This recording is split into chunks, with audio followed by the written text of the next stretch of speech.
We're back. Good morning. Hey, how are you, man? I'm doing well. Thank Morning. you. Morning. Good. Morning. We've known each other so long. It's like chief, police chief. Yeah. So I answer to lots of things. you, honestly. it's like, yeah, Yeah, I've been called a lot of Don't things. get me started. My mom's been called a lot of things.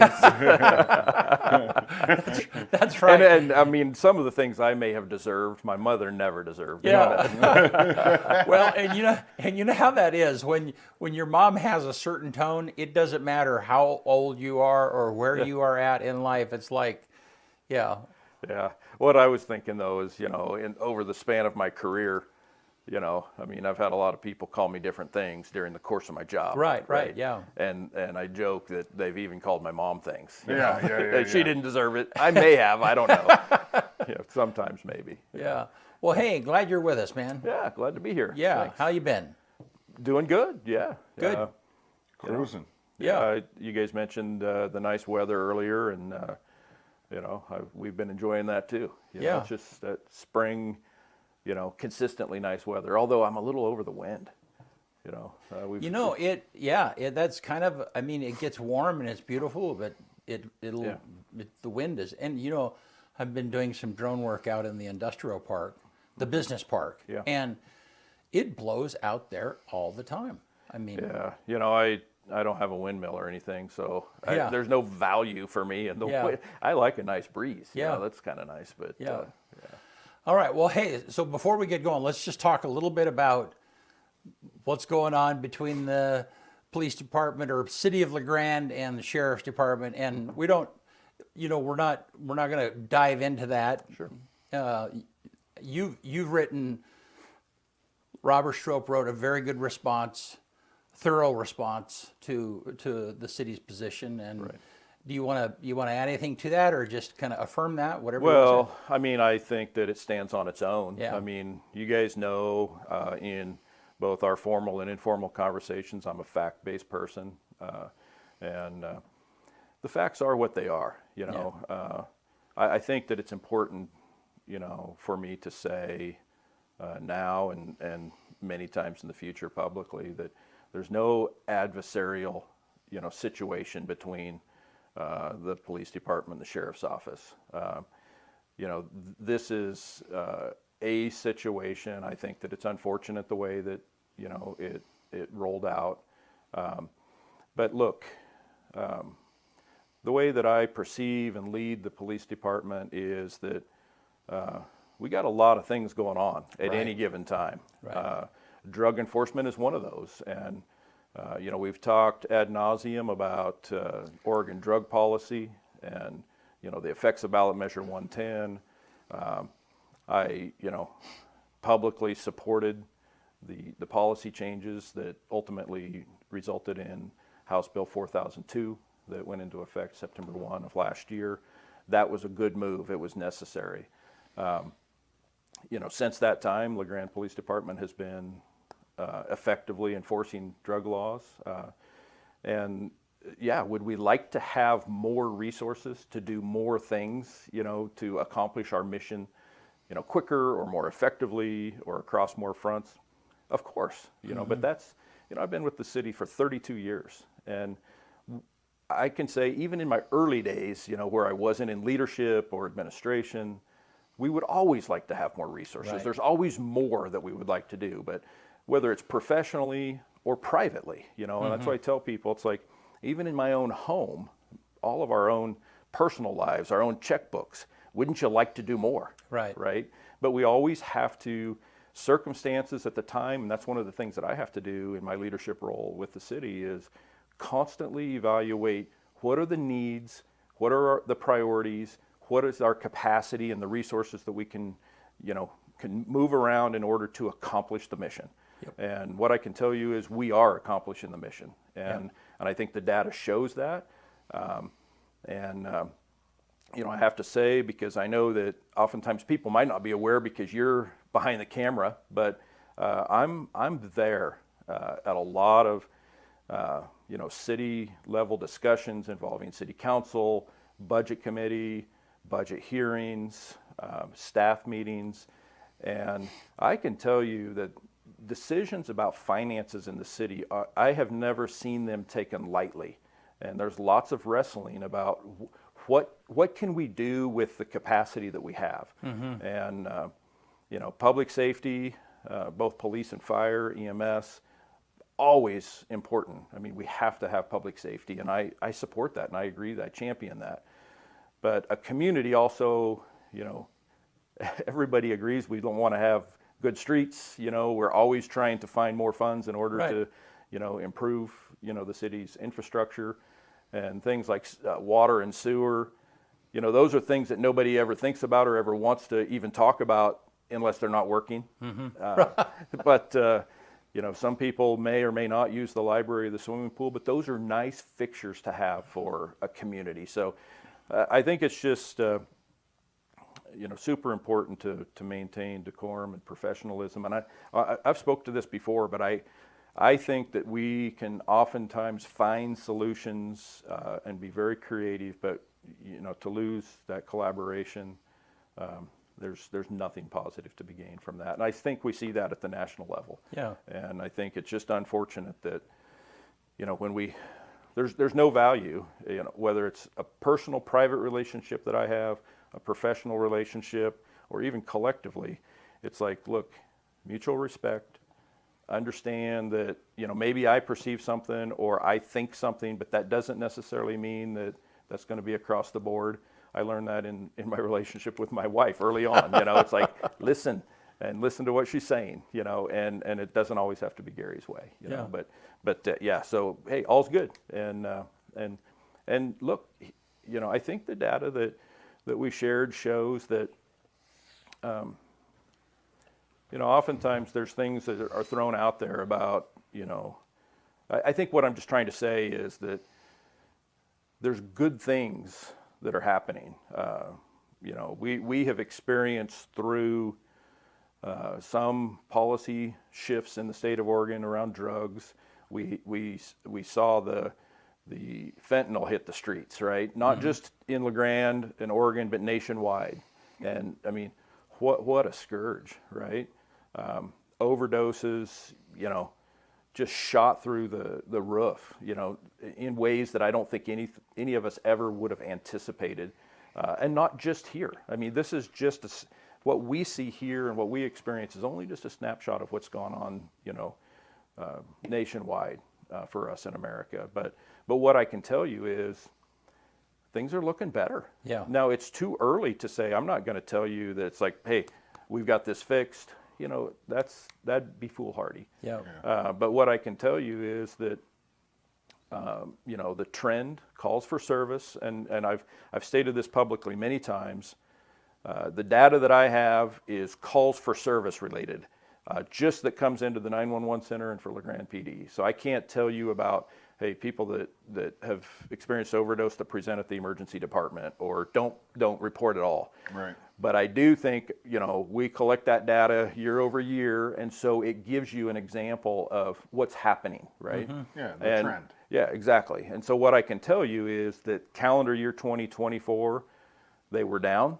And so far this year, from January 1 through the end of May, we're looking at a 50% decline in overdose calls for service compared to the same period of time last calendar year. Yeah. So those are good things. Oh, yeah. And again, like I said, hey, time will tell. But, some people, I talk to, it's like, well, what's making that happen? Again, I'm not going to point to any one thing. There's a lot of things that have happened. There's been a lot of opportunity and effort towards education. There's been a lot of harm reduction efforts, like the people are aware you heard Narcan or naloxone. Yeah. And let's get real. People that are using, and I would never endorse it or suggest that people should do this, but people that are using these drugs, they've figured it out. They're dying. And so, of the now 32 arrests that La Grande PD has made since September 1 of calendar year 24, in every single one of those except one, the person possessed methamphetamine. Right. I was gonna Only say, 4 of those cases did somebody actually possess fentanyl. and only one of those was at fentanyl alone. So fentanyl, now, to be fair, there's still some fentanyl being laced in some of the other drugs. Right. But, you know, it seems horrible to say, you know, because meth is poison. I mean, it's absolutely horrible, but, you know, it's hard for me to even let the words roll over my tongue, but it's better than using fentanyl. Yeah. For sure. I hate to laugh about that, but you're 100% right. Right. I don't think the public understands that fentanyl's on the decrease. Like, I don't think people know that. I mean, I still hear people saying, you got all these people dying and fentanyl overdose and fentanyl this, and it's like, no, we had a fentanyl problem, and we still do a little, but the problem's meth, folks. Yeah. It really is. Well, the problem in the 32 years that I've been in service to this community is addiction. Yeah, 100%. Okay. And, you know, it's when I first started working here, we had not even seen methamphetamine. We had not even seen that here.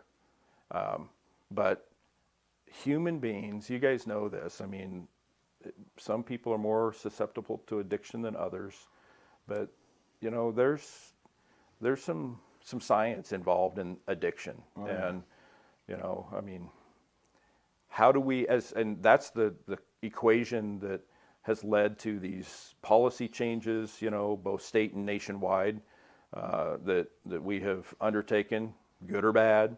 Right. But how do we address this? You know, I mean, this has been a scourge on our nation and, you know, human beings for a very, very long time. And, you know, there's oftentimes what's lost in that discussion is what are the consequences of addiction? You know, because I guess if somebody could use some, you know, substance in a vacuum and not impact this is, you know, their community and society and those people around them and children, okay, you know, I mean, free will. Right. But that's just not reality, you know, because what we really see, the truth of the problem is, you know, whether it's domestic violence, you know, abuse of children, you know, people are Petty not, theft, people that are robbery. engaged in addiction are not more employable. Yeah. You know, there's other, you know, property crimes and the dissolution of families. It's just destructive. And if you, you know, if you've been around long enough, especially if you've been working in some industry like I have, and there's a lot of others, you know, that in the treatment world that work with people over time and generations, you see people will tell you that, you know, they wish they would have made different choices because it's destroyed their life. Right. There's no here's the truth.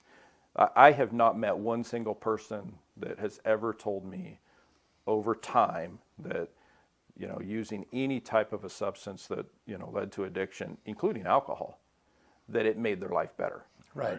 It just is not true. And in the moment, people do that, and I don't think any of them are planning to destroy their life, destroy their relationships, and, you know, so that's the real problem. And so, you know, that's a very big picture issue, right? Yeah. A social issue that we as people have been wrestling with for a long, long time. And as much as I am an optimist, I think that we'll probably be wrestling with that beyond my service to the community. Yeah. Guaranteed. But in my tenure, what I'm going to tell you is that we're going to do everything that we can to impact these things, both for the individual and for our community at large, that impact livability. Yeah. We're going to do everything that we can to impact those in a positive way. And, you know, I think there are ways and times that we're doing that. Yeah. You know, it's honestly, be very frank with you, it's foolish for anybody to think that we can solve this through the police department.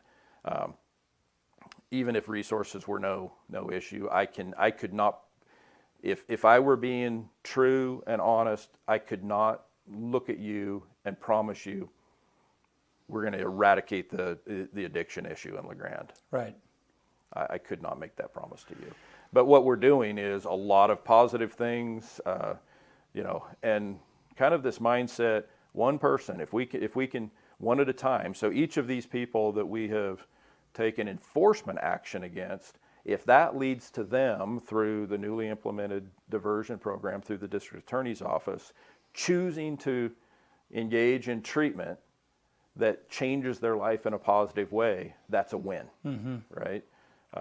So we're going to keep up the pressure. But Good. at the same time, like I started this with, we have, it's like a lot of organizations or us in our individual lives. We're juggling a lot of balls, and there's a lot of balls in the air at any one given Right. time. You know, I mean, so, and that is a big part of my job. Okay, in terms of leading the police department, is the resources that we have. How do we deploy those in order to accomplish the mission? And the mission hasn't changed at the police department for decades. Yeah. And because it's clear, you know, I mean, protect life and property, right? Yeah. And you know, where we can, enhance livability within the community. Yeah. And all of those things, if we focused all of our efforts and used all of our resources on any one particular issue, we might be leaving a lot of other things unaddressed. But things, you know, there's some positive movement, and you know, so yeah. Good.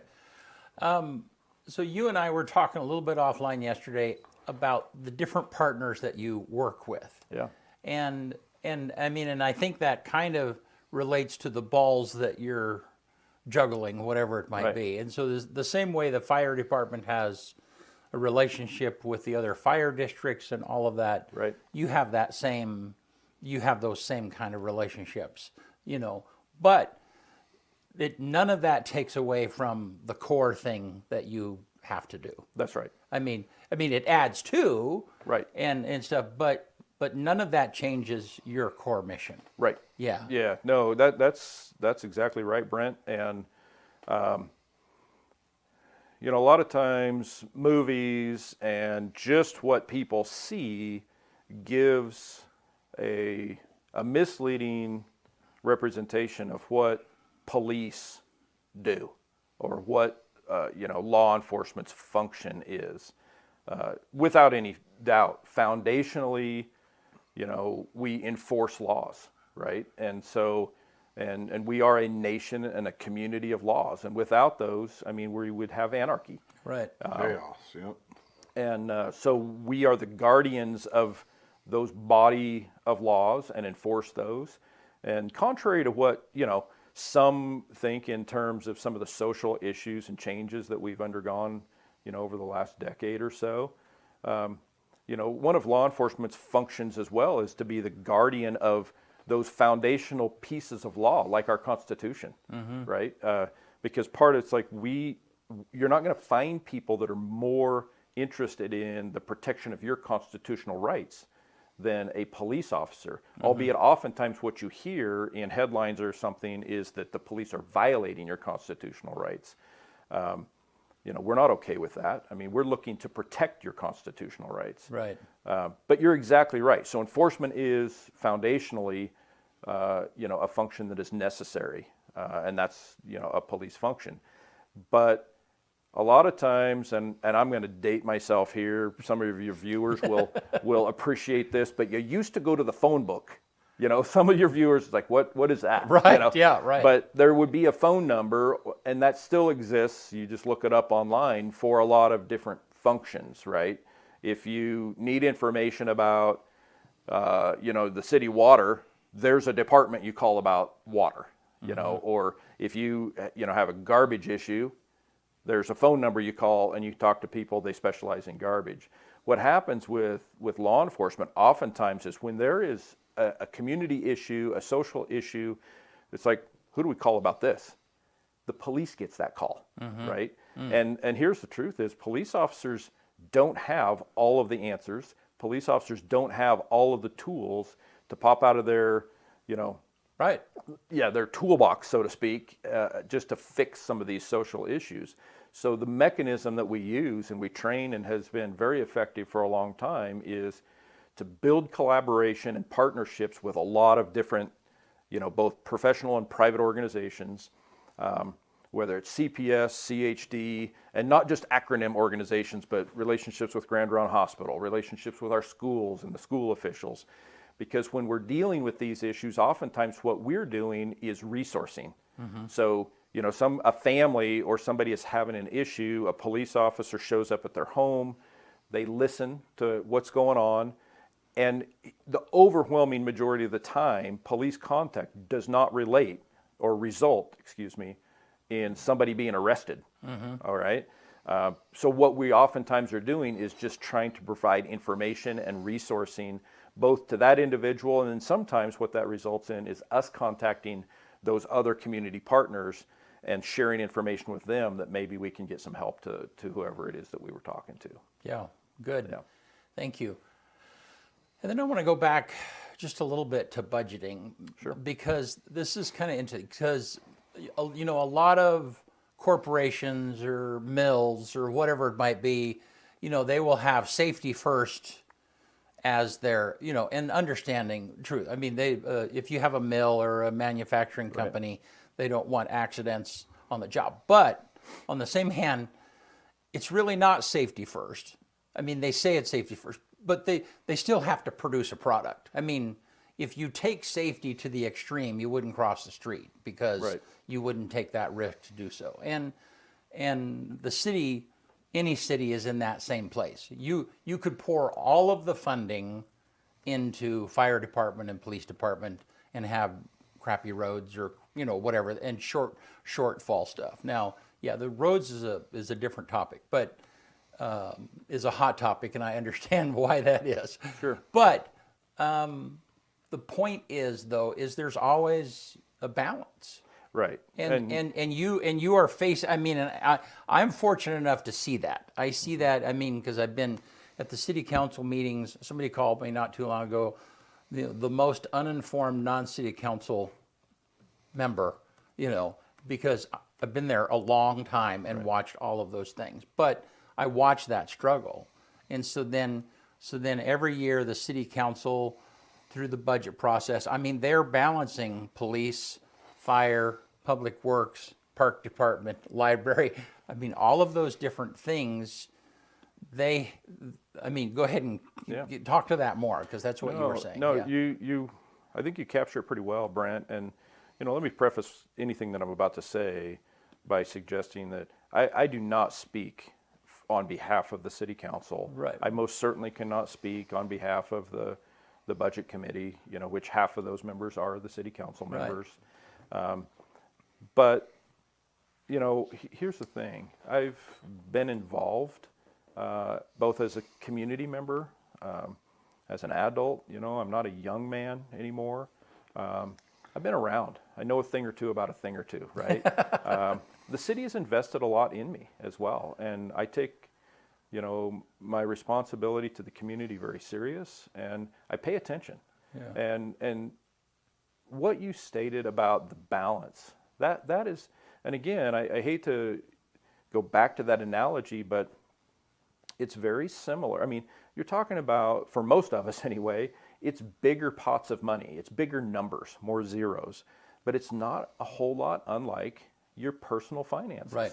Yep. And from year to year, month to month, or year to year, in this case, the city budgets on fiscal years. It's the reason we do that every single year is because priorities and needs are ever evolving, right? Mm-hmm. We can't just 20 years ago establish, like, this is the budget formula for the city of LeGrand. We don't ever have to talk about this again because this is the percentages that will all. No, it changes based upon what are the needs, the priorities, what has happened, what is going on. And you're exactly right. It's like, it would be great for me, right, in my role as the police chief.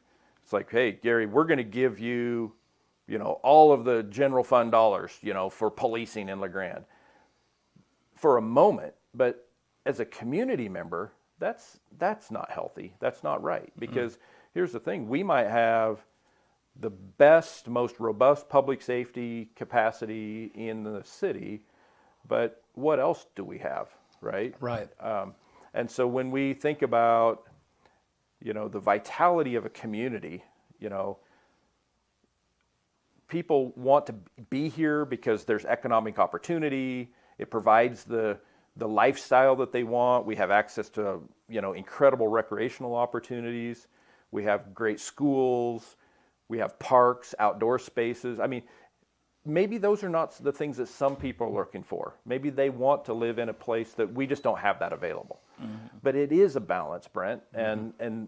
And I think that, councils, budget committees, city staff, always looking to find that right balance and be nimble enough that, if there are, changing priorities or things that need to be addressed, the truth is sometimes difficult decisions have to be made. Yeah.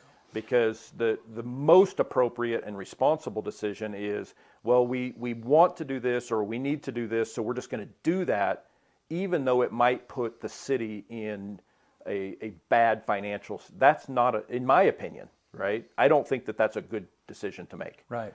So it's just like your personal finances. You have to, we really want to go on vacation, but the roof needs to be repaired. Right.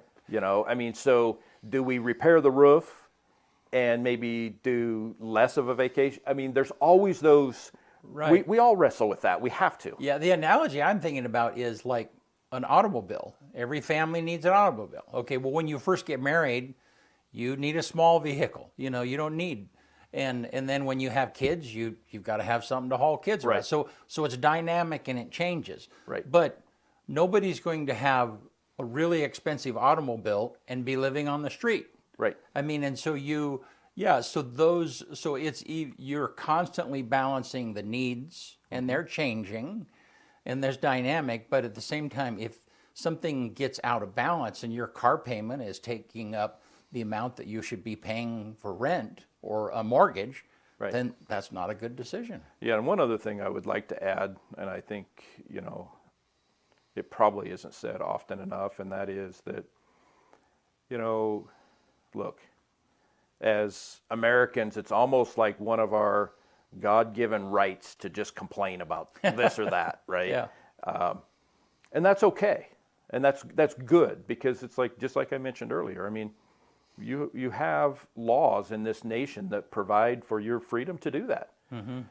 But I would also suggest that whether it's the council, budget committee, other city commissions, if people have, if community members, if they have ideas about, well, I think it should be, look, there's lots of opportunity to get involved. Yeah. And, I can't say that, in my tenure in administration at the police department that I've known personally every, community member that has served on the budget committee. But I know who they are, and what I have seen is that they're doing the best that they know how to do for the reasons that they understand are important. Mm-hmm. And I can tell you that they're not getting paid much to do it. Right. Yeah. So if they think they have, it's like, man, get involved. And right, that's the beauty of our system, and not just in La Grande, right, in this municipality, but in this nation. It's like we have, as a republic, and exercising democracy. It's like, get involved. Right. And I support that entirely. And quite frankly, I think that, all ideas, it's like, throw it out there, because it's like, I will be the first to tell you that I'm not the good idea guy. I mean, I have some, but I don't have every one of them. Yeah. And some of, we hire people at the police department, and we get great ideas from some of our newest employees sometimes. Right. And so sometimes fresh eyes. What's that? Fresh eyes. That's right. Yep. Yeah. Yep. Being open-minded. So yeah, let's switch topics a little bit. Sure. You still have a couple of openings in 911, right? Yeah. And tell me why that's so hard. I mean, I know the job is hard to feel, but just, I don't know, tell me about that. Well, listen, nationwide, and we have seen this ebb and flow over time, the generations in public service and law enforcement, but not getting into the specifics, but George Floyd and the nationwide defund the police and those things, I'm not saying that there's not evolution that needs to happen within, our policing in America. And the truth is, we've talked about this, in length as well before, but we've always been changing our policies, bodies of laws, always, advancing, training.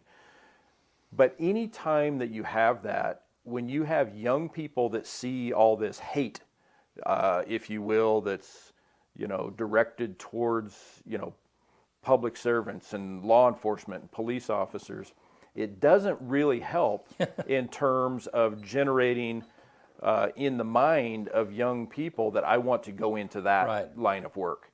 And so those are things that, and we knew it at the time, and we know it now. My counterparts all over the state and the nation, we're all feeling it at different levels, and that is recruitment is challenging right now, and it's going to be that way for a time. We've also seen trend-wise, based upon different economic times in America, how interesting people, or how interested people are in public service, because one of the things that we have available in public service for those aspiring to enter that in as a career is dependability on your paycheck. You're going to get paid every month, right? But it depends on economic times. It might be a heck of a lot more lucrative to go into the private sector. Right. And what I can tell you is there was an era, most people are aware of PERS in Oregon. So our police officers in LeGrand, their retirement is in the PERS system. Our dispatchers are not. It's equivalent to like a 401k. But there was a time where it was recognized that statistically police officers did not live as long. And, there's that's a whole nother discussion of its own. So there was a plan to implement early retirement for police officers. Well, you guys, most everyone is aware of, the financial challenges with the PERS system.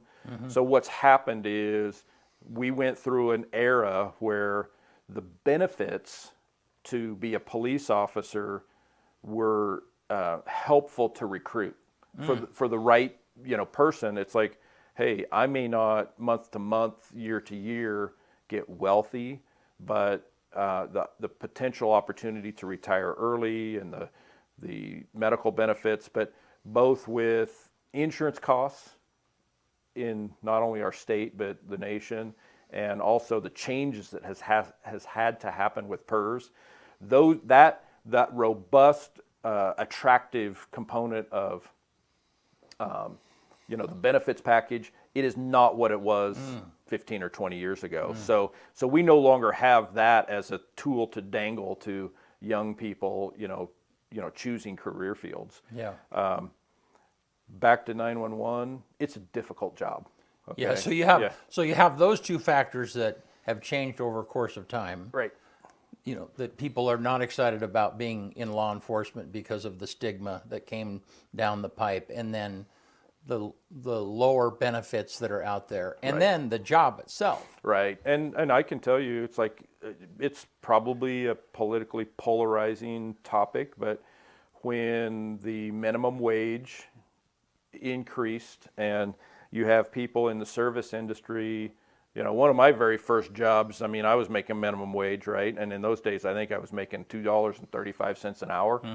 But when you have jobs at some of our, fast food restaurants and they're making, $16 to $18 an hour, the pay compression that has happened, because here's the deal. In those times, it's like the city of LeGrand and most governmental entities, our revenue didn't increase, to where, so we're faced with, do we pay our employees more and get rid of employees? Or, it's that balancing act. So the demand to be a 911 dispatcher, it's shift, so it's 24 hours. So you might have to work night shift on holidays. So it just takes the right person. And also, it's the process, there's a written test that there's a testing process. And I am not willing, and it would not be in the best interest of the department or the community for us to lower standards. Right. Because what we're talking, the jobs, we're literally talking about people engage in activities that make the difference between life and death. Life and death, yeah. And so we're not willing to lower standards. And the truth is, we over the last 10 to 15 years, we have retired a whole bunch of people. Right. And that's hard to replace. And so we are kind of like in a rebuilding, phase, and it's just going to take time. But last year we were able to, using some 911 funds and things like that, we added 2 positions. So where we're at right now today in the 911 center, we are at full staffing from a year ago, right? Our authorized staffing. But in fiscal year, so July 1 of 2024, the budget increased the authorized staffing level in the 911 center by 2 people. And it was long overdue. I mean, we hadn't had any staffing authorization number changes in there like 20 plus years. But to get back to those, to add those positions, it's just challenging. Yeah. But I know, hey, I'm not paying for an advertisement, but we're testing on the 10th of June. It's not too late to get your application in to be a 911 dispatcher. We're running out of time, and I got a question coming in. And we've talked about this before, but I'll let you answer it again. What's the cost of training a raw recruit from date of hire to first solo day on patrol? And that's Steve Konopacki asking that. Yeah, that's a great question, Steve. But here's the thing. The cost really needs to just the annual salary. So a police officer for the city of LeGrand, we're talking like $112,000 to $120,000 a year. But before, is that everything? Like yes, benefits? I was just going to say, before you like, oh my gosh, no, that's not what the police officer themselves is not making $112,000 to $120,000 a year. That's what we call, that's the full cost with all roll-ups, all overhead. So their retirement that the city has to pay, the medical benefits, and some people don't realize fees.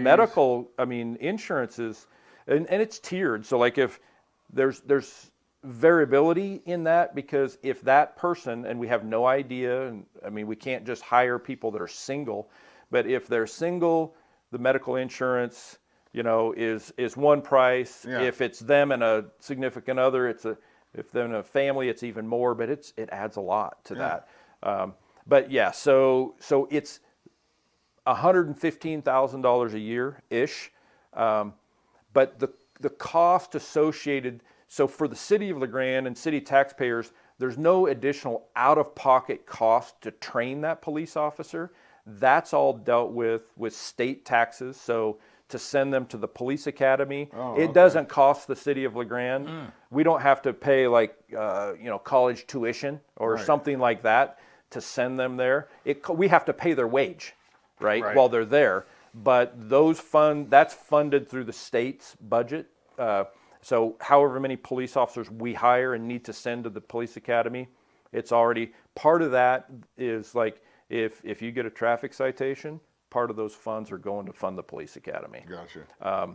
But there are other costs, but not additional to our budget. But there's costs in terms of, we have to have somebody else with that person to do the in-house training. But there's not any additional overhead costs just to pay for that training. So $115,000. Do you offer a bonus for lateral transfer to help offset training expenses? We did, right? But you get me started. Oh no, here we go. Oregon law. You kick this rock, okay? But hey, it's the rule of law. Oregon has a law about pay equity. Yeah. So that we did that during a period of time where it was legal to do so, but then this law has superseded our ability to do that. We hired one police officer, fantastic, Officer Cody Billman, Senior Officer Cody Billman. Now, he was in Enterprise, and we hired him as a lateral, and he benefited from that lateral. We had a hiring bonus, and I can't remember if it was $5,000 or $6,000. And he, in other words, he benefited from that over a period of time throughout his probationary period. But we can't do that anymore. And I would very much like to do it, but but with Oregon's pay equity laws, we can't legally do that anymore. So we're constantly scratching our head about, hey, what can we do to incentivize? And one of the things I can tell you, we have 2 officers, both wonderful officers doing really good things. They're excited and interested, and basically what we're going to do is basically create a recruitment team. So we're going to, as we have opportunity, within our resources, we're going to send them to some of our regional, because I know where most of our applicants are coming from. I know where most of the hires that we've hired are coming from. But we want to get our folks out in those places when they, job fairs and things like that, so that they can, fly the flag and try to generate interest in, hey, why don't you come to LeGrand? It's a great place to live, even good place to work. That's right. Yep. Well, Gary, thank you so much. Yeah, you're very welcome. Steve says keep fighting the good fight. Yeah. Yep. Yeah. Always. It's always a pleasure to talk to you, and appreciate the work you're doing. Yeah, thank you. Appreciate the work that the officers are out there doing. Yeah, it really, all the credit goes to those men and women, that 24 hours a day. Well, up and there, the 911 we just- operators, Yep. I mean, sometimes, there are people that call, and if you're calling 911 for a legitimate 911 reason, Right. then that's the first voice. Did you guys see we just graduated 2 of our new dispatchers from the Telecommunications Academy? Oh no! Super excited to have them back. Yeah. Oh, that's Wonderful young people, but lucky to have them. Yeah. All right. Well, thank you, man. You're very Appreciate welcome. it. You want to get us out of here? Yeah, while you're here, shout out to Lieutenant Hayes. I had a question the other day, and he handled it very professionally and got me. It was very good. It was good. On this day, June 3rd, 1871, Jesse James and his gang robs Obacock Bank in Cordion, Iowa, of $15,000. 1871, $15,000 was like we're robbing millions today. 1946, on this day, the first bikini bathing suit is displayed in Paris, France. 1949, Dragnet is first broadcasted on the radio, KFI in Los Angeles. 1965, the first U.S. spacewalk made by NASA astronaut Ed White during the Gemini 4 mission. It was 23 minutes long. And then finally, 2019, on this day, Jay-Z is named the world's first billionaire rapper by Forbes magazine. Billion. I can't even imagine what that would be like, $1 billion. On this day, the #1 song in America in 1995, Bryan Adams, Have You Ever Really Loved a Woman? And the quote of the day comes from Jason Versey, if you can't change your scenery, change the way you see. One more time. If you can't change your scenery, change the way you see. All right. Hey, thank you, Gary, for being here. Appreciate My pleasure. Yep. Yeah. Thanks, guys. Yep. Thursday, Nick Vora will be right here with us. Yep. Union County Emergency Manager. Yep. See you soon.